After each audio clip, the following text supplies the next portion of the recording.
Like and subscribe right now, or else this will be in your bed tonight. r/AskReddit by Planet Reddit. What did your parents teach you that you had to unlearn? Well, my grandpa told me that soda evaporates quickly, as in half the can in 20 minutes, when I was around 6.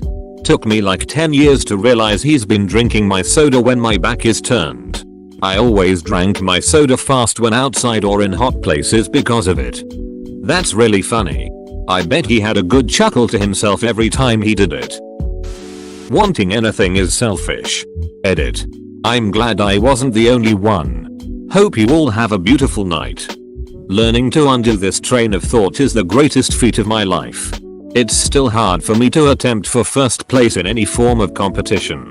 I always feel that someone else is more deserving, so I don't give it my all. If I do win, I am always certain it was a fluke. This applies to my relationships in the worst way too. I have a hard time dating because I am convinced that if I date them that I would taking them off the market and someone more deserving would be losing out. Or how I have a strong desire to be dominant in the bedroom but am constantly guilting myself for wanting those things. So I either submit or beat around the bush. It doesn't matter what I want. I am undeserving, and to achieve is selfish and wrong. Duck that thought process. My parents are deaf, so I had to relearn how to pronounce a lot of phrases and words. My mother told me I had another middle name one day. Aloysius. I hated it. Of course. But eventually came to terms with the idea. It was years later that she realized I had been writing an extra middle name on literally everything that required my full name, and asked me why I was doing such an odd thing. She had forgotten what she had done. When I told her, she laughed at me for about an hour straight. Tears rolling down her face, laughing so hard she peed herself. Yeah. Thanks. Equals. She taught me capsicum seeds were poisonous. They aren't. She really believes this one though. Equals. A bunch of other stupid stuff. Edit. Half of it to troll me. The rest because she believes weird stuff. Yeah. I misspelled a name. You should have seen how I spelled it when I was 7. My grandfather thought it was hilarious to threaten me with renaming. He swore he would get my dad to change my name to Wolfgang Helmut IV if I misbehaved. I believed it wholeheartedly. Nobody in my family was ever named Wolfgang Helmut. And I am female. Wolfgang Helmut sounds like a badass name. My mother is convinced all clothes are too tight unless they are falling off you. I looked like a ragamuffin for years until my rich sister-in-law pulled me aside and went, "Sweetie, I'm gonna take you shopping before you ever have to attend any job interviews looking like that." Oh lord. When I was 12, my mother bought me 2 new pairs of size 9 jeans because I was just going to keep getting bigger. I was a size 3. 20 years later, I've still never worn a 9/10. When I was a skinny teenage girl, my parents bought me a men's large rain jacket from LL Bean. I'm now an adult who's 20 pounds overweight and it's study I learn it'll way too big. WTF were they thinking? These things are expensive. And I'm sure our girl will grow up to play linebacker for the Jets. LL Bean will accept that as a reason for exchanging that jacket for one that fits. They have an amazing lifetime warranty. My mom used to take me clothes shopping and squeeze the butts of jeans to make sure they were super duper loose so you don't look like a slut. I have a naturally enormous ass. So I was always wearing jeans that were incredibly loose with belts. Just so my ass didn't look like a slut. And they were always men's jeans. What food tastes like? Chicken is not supposed to be tough. Dry and chewy. Steak is not usually chewy. Flat and grey. There are more seasonings available than salt and pepper. Once I taught myself to cook, the world just opened up with new flavors and foods. It was the best. My mum wonders why I don't like her steak and accuses me of being lazy and not wanting to chew. When it's a chewy, grey, dry, tasteless mess. My mom thought I had an eating disorder. The truth is that I just didn't want to eat plain boiled chicken for dinner 5 days a week. Boiled. Bugger me. I mean, my parents' food was bland. But this is ducking child abuse. Where did you grow up? I had the same thing happen growing up in the Midwest with a family that literally thinks ketchup is too spicy. The only seasoning used was salt and everything was really dry and bland. I hated meat. Especially steak. Because it was dry and chewier than gum. Since that was all I knew, I assumed I hated American food. And when I taught myself how to cook as an adult, I only prepared Asian and Mexican food. Because it actually had some flavor and seasoning to it. Then I had a girlfriend who wanted to eat American meals. So I looked up recipes for dishes I didn't even really like just to make for her. Imagine my surprise when foods I thought I hated actually tasted good when I didn't overcook them and put in some spices and seasoning. Things got even better when I met a guy who was a cook in a southern soul food restaurant who introduced me to southern cooking. To be a bystander. For lack of a better term. My parents are very against me standing up for others and even myself in some cases. And I had to learn that standing up for other people is the right thing to do. Also how to pronounce cucumbers. Edit. For those of you wondering. They pronounced it cucumbers. A few years back. Our upstairs neighbors in our apartment would fight at least 2 or 3 times a week. I'd always mention to my family that I wanted to call the police. Because we all know there's some kind of abuse going on upstairs. But my grandma insisted I stay out of it. One night. I couldn't stand it. So I took my dog out for a walk. And, while I was out, called the police. I come back home 5 to 10 minutes later. And the police are outside. I feigned surprise to my family. Neighbors to their side must have finally called. My grandma said. Yeah. At least someone called eventually. Right? I mean. Hypothetically. If we did call sooner. Sure. We'd save someone upstairs months and months of abuse. But, A. It's best we stay out of the way. Right? S. A week later. The apartment above us was empty. And the girl was nowhere to be seen with them. My family still doesn't know I was the one that called. But I'm still damn proud that I did. Didn't even realize how much this riles me up until I typed this out. Holy shit. Weird how your grandma seemed to express relief about others calling. As if the right thing had to be done. But just not by anyone in the family. Grandma probably just didn't want anyone in her family to get involved. In fear of possible retaliation. Which is totally real. There's a reason cops hate domestic calls, they are the most likely to be deadly. Quantity over quality. Though my family was economically stable. Privileged even. My parents grew up in poverty. So their way of buying was to buy cheap. Which definitely should be taken into consideration, but ultimately, if the quality is not there, you end up spending more to continuously replace the item. We could afford to buy things of better quality that would last longer. But that's just not how they grew up. It still hurts me to spill $60 on a nice pair of shoes that will last more than a year.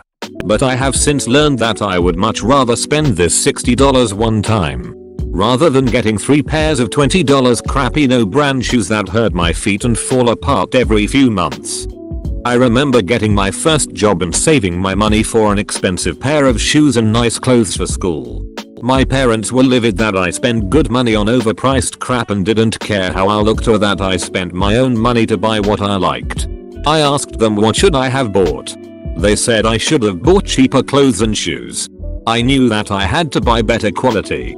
Because growing up the cheap stuff never lasted and didn't look good. In Before Vine's boot theory of economics. That the garbage disposal will not trigger a nuclear reaction and blow up half the world within 5 seconds of being turned on without cold water running. That was a tough one to unlearn. I don't believe you. About to test it. If Southeast Michigan suddenly disappears, you know what did it? Well, because I doubt it myself. Still alive. Disposal was just slightly louder. That you don't have to marry everyone you date.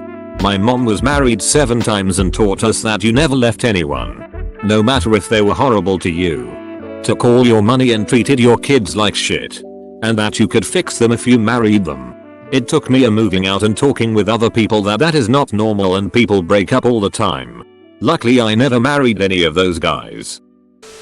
Join our community Discord, link in description. That you should never do anything for others because nobody will do anything for you. I understand because my mom came from a very rough household growing up. But it was frustrating whenever she found out I bought lunch for my friends or gave someone a ride. It would always be the nobody will look out for you. Why do the same? That sucks. I probably would have thought that if it weren't for my classmate's mom in 2nd grade. She bought me new shoes because she knew my mom couldn't afford it that year, then never asked for anything. Didn't even expect me to hang out with her kid. She just gave shoes and disappeared, and is a huge part of the reason I am who I am. Even if people can't pay you back or say more than thanks, they definitely appreciate the nice things you do, and it can have a positive effect on the world. My mom told me, always give, but never expect anything in return. It's nice to be a giver, but not so nice when people are always taking. There's a happy balance between our mom's dichotomies. Giving lets you learn something about what kind of person is receiving. As long as you don't expect anything in return, you're making out way ahead. For example, I went to grab some coffee and grabbed a s'mores bar for my teammates. There's 6 of us. Handed it around on a plate with a knife for them to cut off what they wanted. Everyone took some and handed it on. New guy, let's call him Jim. By the time it came around to Jim, there was about half left. He picked up the knife, started to cut some off, then changed his mind and ate the whole thing. Didn't look around to see if anyone hadn't had any. Some hadn't. Didn't check to see if it was okay. Just scarfed it. What I learned was that you don't assume that Jim will feel obligated to do his fair share of work. If you're splitting work with him, make sure it's really clear what he's expected to do. That was his 2nd week there, and it's been pretty accurate since then. He does his work, but if he doesn't see it as his work, he doesn't feel obligated to help out. I'm having a really hard time picturing someone legitimately doing that without so much as a twinge of shame or feeling selfish. How much insight must one lack to seriously act like that? That anger doesn't have to be the default reaction to anything you don't like. Someone has a different opinion? They're telling you you're wrong and stupid and you should be pissed. Someone make an offhand comment that struck you the wrong way? They're a-holes. You should be pissed. Anything, anytime, anywhere happened that you didn't like for any reason? Be pissed. No thanks. It makes for a shit life. Edit. Wow, you guys. I'm glad that this is something positive for everyone. And a lot of people have asked how to do this. For themselves or others. So instead of trying to reply to everyone, I'll give the shortish answer here. First, realize that being angry at everything is going to make life pretty horrible. Then, it's just reminding yourself every time you have that gut reaction to ask yourself if it's worth it or not. 9 times out of 10, it's not. If it's situational, try and make the best of it as best you can, depending on the situation. Obviously, if it's personal, try to see the other person's perspective. If they're just being an a-hole, think of something you're going to enjoy doing later. Smile. And wish them a great duck off while you go about your day. Because a-holes aren't worth your emotional effort of being angry. My mother was and still is like this. Everything she says is about how stupid someone is. Even if they didn't do anything wrong. I didn't realize how extremely mean and ill-tempered she was until a few months ago. I just thought it was normal for the longest time. My wife met my mom and thought my mom hated her. I had to explain that my mom just complains about everything and everyone. Somehow I turned out the opposite of her. And my father, who yelled at me for anything I did. You'd think I was stoned. I'm so calm and focused. Guess their crazy parenting had a negative effect on me. Lucky me. D. That shouting at getting violent towards your problems is the only way to deal with things. My dad thought it was funny to teach my sister, brother and I the wrong names to things.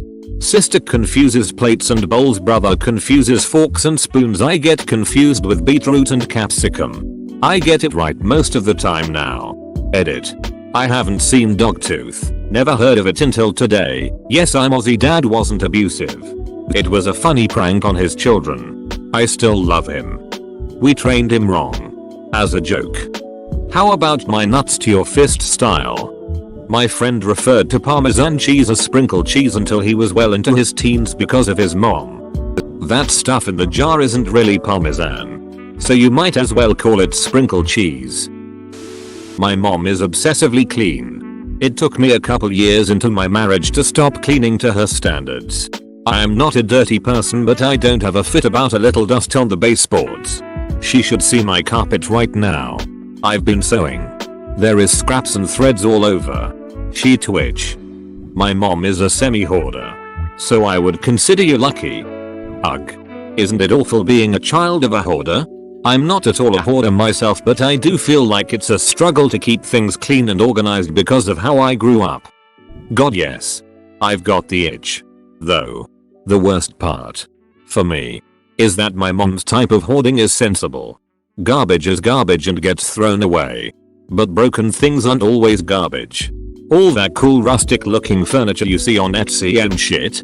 My mom has an eye for that sort of thing. Someone throws out an old dresser. She can see that if you just strip the shitty paint off.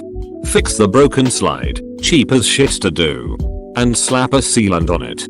It'll look ducking gorgeous. It's all very sane. The problem is she sees these awesome projects all the time. And finds it very difficult to turn one down.